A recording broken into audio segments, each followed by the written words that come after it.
আল্লাহর রাসূল সাল্লাল্লাহু আলাইহি ওয়াসাল্লাম বলেছেন, লাউ আন্না রাজুলান সাঈদান বাইনার রুকনি ওয়াল মাকাম, যদি কোনো ব্যক্তি বাইনার রুকনি ওয়াল মাকাম, যেখানে হাজরে আসওয়াদ পাথর আছে, মাকামে ইব্রাহিম অর্থাৎ হলো কাবা শরীফের সামনে, কোনো ব্যক্তি নামাজের পরে নামাজ পড়তেছে, তাওয়াফের পর তাওয়াফ করতেছে, রোজার পর ফাসাল্লা ওয়া সামা, রোজাও রাখতেছে, সারাদিন রোজা রাখে আর সারা রাত তাহাজ্জুদ নামাজ পড়ে, কত বড় আবেদ, কত বড় ইবাদত গুজার, কথা বলুন না কেন, অনেক বড় ইবাদত গুজার। কারণ তাওয়াফের পর তাওয়াফ করতেছে মক্কা শরীফের মধ্যে, এক ওয়াক্ত নামাজ পড়লে 1,00,000 রাকাতের সওয়াব পাওয়া যায়।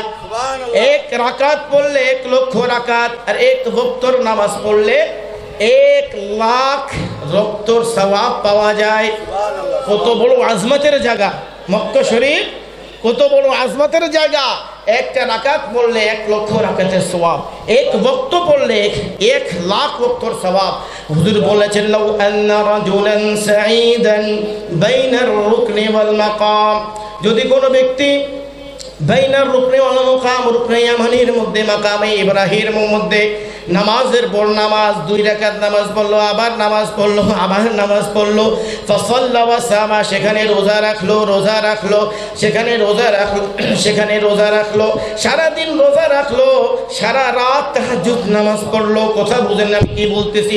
অর্থাৎ হলো তার জীবন এমন ইবাদত গুজার, সে এক একটা নামাজ, এক একটা ওয়াক্তের মধ্যে 1,00,000 রাকাত সওয়াব এবং 1,00,000 ওয়াক্তের সওয়াব পাইতেছে। তার চেয়ে উত্তম ব্যক্তি কে হতে পারে?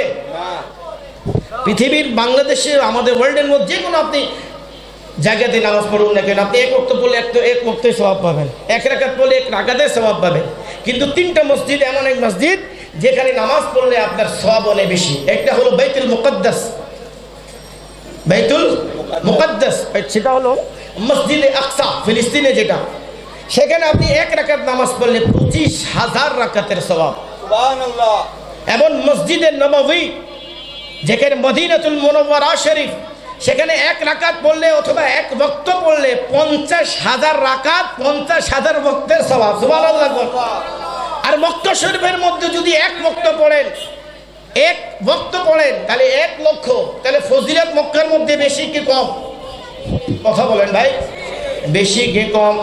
একজন মক্কা শরীফের মধ্যে নামাজ পড়তেছে, অনেক বড় ফজিলত, এবং তাওয়াফ করতেছে। হুজুর বলতেছেন, লাউ আন্না রাজুলান সাঈদান বাইনার রুকনি ওয়াল মাকাম ফাসাল্লা ওয়া সামা, সে নামাজ পড়লো, সারা দিন রোজা রাখলো, এবং তাওয়াফের পর তাওয়াফ, সাঈ পর সাঈ করতেছে, এবং সে নামাজ পড়তেছে, আবার নামাজ পড়তেছে, আবার নামাজ পড়তেছে, আবার তাওয়াফ করতেছে। হুজুর বললেন, সুম্মা মাতা ওয়া হুয়া মুবগিদুম মিন আহলি বাইতি মুহাম্মাদিন ফাদাখালান নার। সেই যত বড় ইবাদত গুজার হোক না কেন, যত বড় তাওয়াফকারী হোক না কেন, হজকারী হোক না কেন, সাঈকারী হোক না কেন, যত বড় রোজাদার হোক না কেন, যত বড় আলহাজ হোক না কেন, যত বড় হাজি হোক না কেন, যত বড় নামাজি হোক না কেন, সুম্মা মাতা, এমন অবস্থায় সে মারা গেল, তার দিলের মধ্যে সুম্মা মাতা ওয়া হুয়া মুবগিদুম মিন আহলি বাইতি মুহাম্মাদিন, আমার আহলে বাইতের বুগজ, আমার আহলে বাইতের বিদ্বেষ, আমার আহলে বাইতের নফরত তার সিনার মধ্যে যদি এমন সময় সে মারা গেল, তার সিনার মধ্যে আহলে বাইতের বিদ্বেষ ছিল, আল্লাহর রাসূল নূরানী জবান মুবারক থেকে বলতেছেন, ফাদাখালান নার, সে কোনোদিন জান্নাতে যেতে পারবে না। ফাদাখালান নার, তার অবশ্যই সে জাহান্নামী। জোরে বলুন সুবহানাল্লাহ। নারে তাকবীর, নারে রিসালাত, নারে হায়দারি। আপনারা কি কথা বুঝতে পারতেছেন? আমি কি হাদিস বলছি বুঝতে পারতেছেন? অর্থাৎ হলো এক জামাত আছে, নামাজের পর নামাজ, রোজার পর রোজা, ইবাদত, বন্দেগী, তাকওয়া, কোরআন তেলাওয়াত, ইস্তিগফার শুধু করতেছে, কিন্তু আহলে বাইতকে ভালোবাসে না, মাওলা আলীকে ভালোবাসে না, খাতুনে জান্নাতকে ভালোবাসে না, ইমাম হাসান হুসাইনের বিদ্বেষ তার কলিজার মধ্যে, সিনার মধ্যে। হুজুর বলেছেন, সুম্মা মাতা ওয়া হুয়া মুবগিদুন মিন আহলে বাইতি মুহাম্মাদিন দাখালান নার।